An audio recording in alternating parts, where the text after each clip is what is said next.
ini kita akan membahas tentang pengertian bimbingan konseling dan awal mula bimbingan konseling. Bimbingan adalah suatu pemberian bantuan atau tuntutan, sedangkan konseling adalah proses pemberian bantuan kepada seseorang. Jadi, bimbingan konseling adalah kegiatan yang dilakukan oleh seseorang dalam rangka memberikan bantuan kepada orang lain yang mengalami kesulitan dalam hidupnya, agar orang tersebut mampu mengatasi masalah itu dengan sendiri. Awal mula bimbingan konseling. Yang pertama, abad ke-19 bimbingan konseling berdiri dan berkembang di Amerika. Sekolah mengembangkan program bimbingan atau guidance program untuk membantu para peserta didik agar memiliki pemahaman yang lebih baik tentang keadaan dirinya dan bertanggung jawab. Yang selanjutnya, Frank Parsons mendirikan Biro Vokasional di Boston untuk memberikan bantuan kepada para pemuda dalam merencanakan dan memilih pekerjaan. Biro tersebut bergerak di bidang profesi dan ketenagakerjaan dan juga memberikan latihan kepada guru-guru untuk menjadi pembimbing dalam bidang vokasional. Yang terakhir, tahun 1913 sering dipandang sebagai tahun awal perkembangan bimbingan dalam lingkup yang lebih luas. Sejak saat itu, berdiri berbagai asosiasi bimbingan dan juga penerbitan buku-buku dan jurnal dalam bidang ini. Sejarah bimbingan konseling di Indonesia. Sejarah bimbingan konseling di Indonesia mengalami perubahan di beberapa dekade, terbagi menjadi 6 bagian, yaitu sebelum kemerdekaan, dekade 40-an, perjuangan, dekade 50-an, dekade 60-an, dekade 70-an, dekade 80-an hingga sekarang, atau masa pemantapan dan lepas landas. Tujuan bimbingan konseling adalah agar tercapai perkembangan yang optimal pada individu yang dibimbing. Dengan kata lain, agar siswa dapat mengembangkan potensi secara optimal sesuai dengan kapasitas masing-masing. Tujuan bimbingan konseling ada 2, yaitu tujuan umum dan tujuan khusus. Tujuan umum adalah untuk membantu individu mewujudkan dirinya menjadi manusia seutuhnya agar mencapai kebahagiaan dunia dan akhirat. Yang kedua, tujuan khusus, yaitu 1. Membantu individu agar mampu menghadapi masalah. Yang kedua, membantu individu mengatasi masalah yang dihadapinya. Yang ketiga, membantu individu memelihara dan mengembangkan situasi dan kondisi yang baik. Selanjutnya, fungsi bimbingan konseling.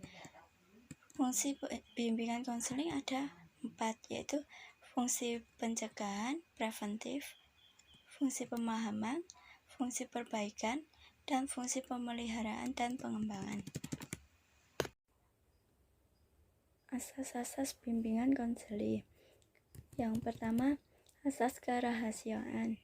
Perilaku konselor untuk menjaga rahasia segala data atau informasi tentang diri konseli dan lingkungan konseli yang berkenaan dengan pelayanan konseli.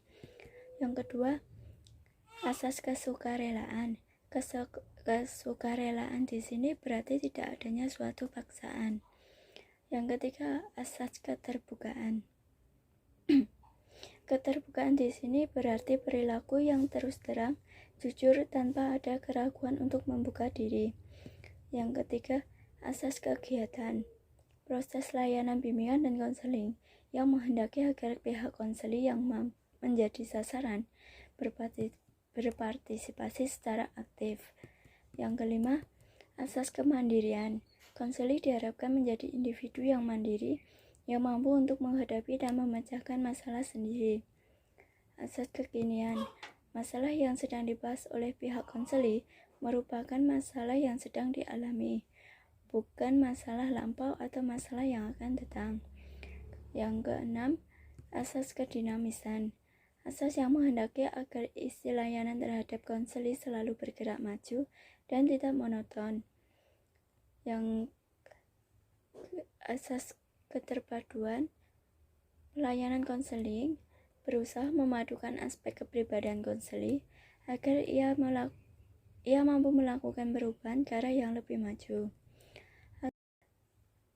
Asas keterpaduan pelayanan konseling berusaha memadukan aspek kepribadian konseling agar ia mampu melakukan perubahan ke arah yang lebih maju.